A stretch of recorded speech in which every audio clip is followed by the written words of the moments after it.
Very interesting because I had to deal with the issue of teaching medical students and going into the classroom. Teaching conventional curriculum is the old genes control life story. And so I go in there and teach that to medical students. But when I'd go back in my lab and look at my research on stem cells, my research revealed conclusively that the environment in which the cells live determine genetic activity.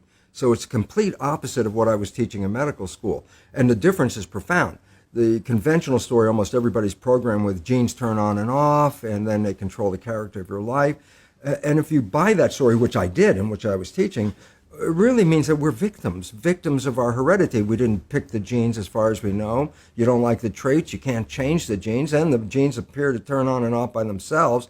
All of a sudden you see your life is not under your control, it's under the control of the genes. And a lot of people feel that way looking at their family history and going, oh my goodness, I might have the genes for cancer or whatever it is. Well, it does, because since consciousness is involved, if once I feed you with an idea that you are susceptible to something, look, I can feed you with an idea that this pill that we just got from the pharmaceutical company, it's the greatest, best thing for your issue.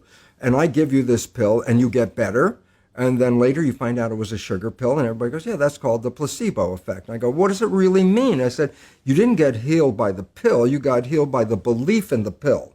And I go, well, yeah, that's what placebo is all about. And at least minimum of one third of all medical intervention is, it's the placebo effect where the healing comes from. And everybody goes, yeah, I know about the placebo. I go, yeah, but that's the result of positive thinking. What about negative thinking? And this is what we don't talk about, but the reality is it's equally powerful in regard to affecting your biology as is positive thinking, but it works in the opposite direction. A negative thought is called the nocebo effect.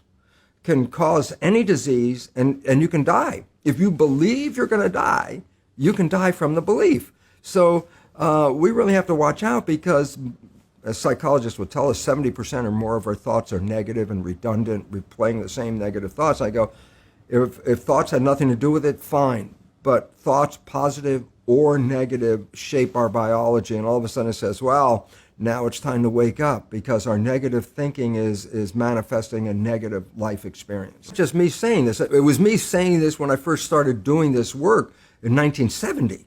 And my research was repeatable every day. I could take, stem cells are embryonic cells, so they have no potential until you put them in an environment.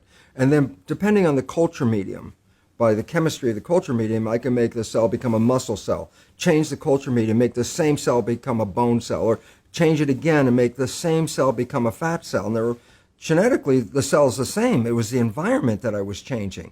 And I started talking about that long before the new science called epigenetics had come into vogue, which was 1990. So I was like 20 years ahead. And of course, for much of that time, my colleagues looked at me like I was a crazy guy, because everybody knew the conventional dogma.